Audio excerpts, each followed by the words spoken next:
암호화폐 시장이 전통 금융에 흡수되며 시장에 스며들 수 있는 적극적 움직임들이 나오고 있습니다. 투자자들은 이 핵심을 파악해야 합니다.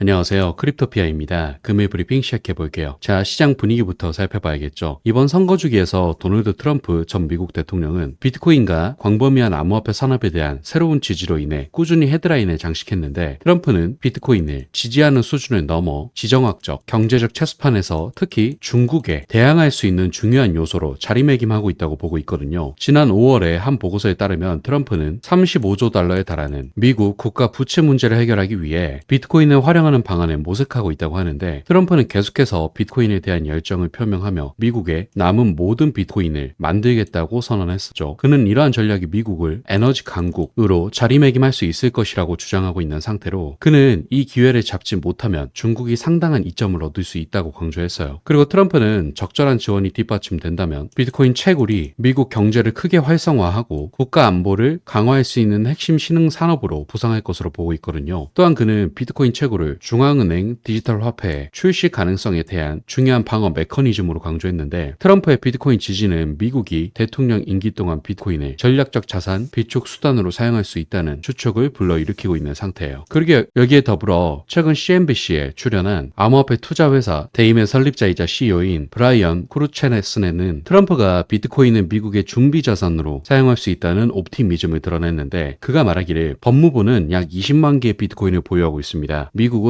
비트코인 최대 보유국입니다. 따라서 이를 트레저리로 옮기고 바로 거기서부터 시작하면 대차 대조표에 130억 달러 상당의 비트코인을 보유할 수 있습니다. 이는 실제로 가능한 움직임입니다. 라고 설명하면서 기대감을 키우고 있죠. 다시 말해 트럼프는 미국 부채를 청산하고 에너지 부문을 지배하기 위해 비트코인에 주목하고 있다는 걸 알 수 있고, 트럼프뿐 아니라 기업의 CEO들 역시도 미국의 준비 자산 중 하나로 비트코인을 눈여겨보고 있다는 걸 알 수 있어요. 그럼 여기서 비트코인의 어떤 특성 때문에 준비 자산의 판도를 바꿀 수 있는지 알아보면, 준비 자산은 통화, 상품 또는 통화 당국이 쉽게 양도하고 사용할 수 있는 기타 자산을 말하거든요. 이러한 자산은 국제 거래를 관리하고 무역 불균형에 자금을 조달하며 환율 변동의 영향을 완화하는 데 사용되는데, 정책 입안자들은 이러한 자산을 통제하며 이는 글로벌 무역 안정에 필수적이죠. 그리고 자산운용사 바네크는 최근 보고서에서 중앙은행이나 기업이 통화를 준비 자산으로 보유하는 주된 이유는 시간이 지나도 그 효용과 가치가 유지될 것이라는 믿음 때문이라고 언급했었는데, 이는 화폐가 일관된 상품과 서비스를 구매할 수 있는 능력과 해당 화폐로 법적으로 허용된 거래에 참여할 수 있다는 확신과 관련이 있기에, 국가와 기업은 필요에 따라 자금에 접근하고 사용할 수 있는 능력에 대한 신뢰가 필요하죠. 그리고 또한 바네크는 미국, 영국, EU, 일본을 현재 경제를 선도하는 국가로 꼽았거든요. 따라서 많은 국가가 이러한 자산을 준비 통화로 보유하고 있는데, 만약 이들 국가의 상대적 글로벌 GDP가 감소하면 비트코인을 새로운 준비 자산으로 선호하는 추세로 변화할 것이라고 전망하고 있는 상태예요. 따라서 이러한 경제 관점을 참고해 주시길 바라고, 다음으로 이와 동시에 현 시점에서 비트코인 2024 컨퍼런스에 대해서도 주목해야 하죠. 7월 25일부터 7월 27일까지 내슈빌에서 열리는 많은 기대를 모으고 있는 비트코인 2024 컨퍼런스는 저명한 인사들이 대거 참여하는 암호화폐 캘린더의 하이라이트가 될 것으로 보이고 있는데, 도널드 트럼프 전 미국 대통령, 신시아 루미스 상원 의원, 정치인 로버트 케네디 주니어는 비트코인 2024에서 가장 기다려지는 인물들이라고 볼 수 있죠. 먼저 도널드 트럼프에 대해 언급드리자면, 트럼프는 솔직한 견해로 유명한데, 한국 시간으로 토요일 오후 9시에 연설할 예정인 트럼프는 계속해서 암호화폐에 대해 주목할 만한 발언을 하고 있죠. 이러한 추세에 따라 이번 발표에서도 매우 긍정적인 메시지를 전달할 것으로 보이는데, 이 때문에 현 시점 시장이 기대하고 있는 가장 큰 이벤트라고 보시면 돼요. 그리고 이번 컨퍼런스의 또 다른 주요 인물인 로버트 케네디 주니어 역시도 비트코인을 오랫동안 옹호해 왔었는데, 로버트 케네디 주니어는 트럼프 대통령이 참여하기 전부터 암호화폐를 지지해 왔었기 때문에 그의 통찰력은 특히 가치가 있거든요. 이런 케네디의 연설은 토요일 오늘 오후 11시에 진행되고 30분간 질의를 가질 예정인데, 직접 참석하지 못하는 분들을 위해 주최 측은 비트코인 2024를 생중계하여 전 세계 시청자들이 이 영향력 있는 연설과 기타 주요 토론을 시청할 수 있도록 할 예정이므로 빅 이벤트가 될 수 있죠. 그리고 마지막으로 이 행사에는 신시아 루미스 상원 의원을 포함한 다른 주요 인사들도 참석할 예정이에요. 그리고 신시아 루미스 정상원 의원은 비트코인을 미국의 전략준비금에 통합하려는 새로운 법안을 발표할 것이라는 소문이 있는데, 이는 비트코인이 미국 통화 시스템을 관리하고 달러 가치를 안정화시키는 데 중요한 요소로 자리매김할 수 있기에 이 점 역시도 주목해야 하죠. 더불어 한편에서는 일론 머스크도 비트코인 2024에 참여할 것이라는 추측이 커지고 있거든요. 일론 머스크가 최근 X에서 자신의 프로필 사진을 비트코인 열정을 상징하는 레이저 눈 모양으로 업데이트했는데, 이러한 움직임은 암호화폐 옹호자로 잘 알려진 머스크가 내슈빌에 참석할 수 있다는 논의를 촉발시키기도 했죠. 그래서 어찌되었든 이번 비트코인 2024 컨퍼런스는 시장의 주요 인사들이 대거 참여하고 그에 따른 정책 방향성이나 활용성 등을 논의하고 발표할 것이기 때문에 매우 기대되는 이벤트로서 이번 컨퍼런스는 마이클 셀러와 아크인베스트의 캐시우드와 같은 업계 리더들의 기고와 함께 전체 암호화폐 시장의 투자자들에게 중요한 순간이 될 것으로 보이니 주의 깊게 관찰하셔야 한다는 점 강조드릴게요. 다음으로 리플 소식 살펴볼게요. 최근 리플과 강력한 파트너십을 맺고 있는 일본의 대기업 SBI 홀딩스가 미국 ETF 시장에 진출할 계획을 알려 주목받고 있거든요. 일각에서는 이게 XRP ETF를 향한 전략적인 진출이라는 분석도 있는데, SBI 홀딩스의 행보를 살펴보면 7월 1일 일본 오사카에서 열리는 2025년 세계 엑스포를 위해 XRP에 관련된 대체 불가능한 토큰을 주조하기 시작했었고, 이보다 훨씬 전부터 이미 리플의 생태계 확장에 매우 큰 힘이 되고 있었죠. 그리고 SBI 홀딩스가 현재 미국에 진출하여 자산운용사 프랭클린 템플턴과 같이 투자 관리 회사를 설립할 계획이라고 하거든요. 이 새로운 벤처는 디지털 자산에 초점을 맞출 계획으로 SBI는 51%의 지분을 갖게 될 예정이라고 하죠. 그리고 이 새로운 회사는 연말까지 설립될 예정인데, 이 때문에 XRP ETF가 출시될 것이라는 추측이 계속해서 나오고 있는 상태예요. 그리고 여기서 6월부터 리플 사장 모니카 롱은 미국 시장에서 XRP 현물 ETF를 출시하는 것이 합리적이라고 주장했거든요. 모니카 롱은 상위 10대 암호화폐에 포함되는 XRP가 이러한 투자 상품에 대한 핵심 기준을 충족한다고 말하면서 XRP ETF 출시를 끊임없이 푸시하고 있는 상황인데, 현재 어쨌든 리플의 핵심 걸림돌이 되는 소송이 마무리 단계에 임박하면서 리플과 파트너 기업들이 본격적으로 움직이고 있다는 생각이 들어요. 그리고 리플의 소송이 끝나게 되면 XRP ETF뿐만 아니라 기업 상장 IPO, 미국 생태계 확장, SEC의 눈치를 보던 기업들의 채택 등등 다양한 호재들이 몰려올 것이기 때문에 XRP는 정고점 돌파를 하지 못할 이유가 없다라고 긍정적으로 분석하고 있으니 이 점 참고하시기 바라고요. 금일 브리핑은 마무리하도록 할게요. 마지막으로 영상을 하는 고정 댓글 보시면 이런 시장의 다양한 관점들에 대해 교류할 수 있는 소통방 링크 있으니까 많은 참여 부탁드릴게요. 감사합니다.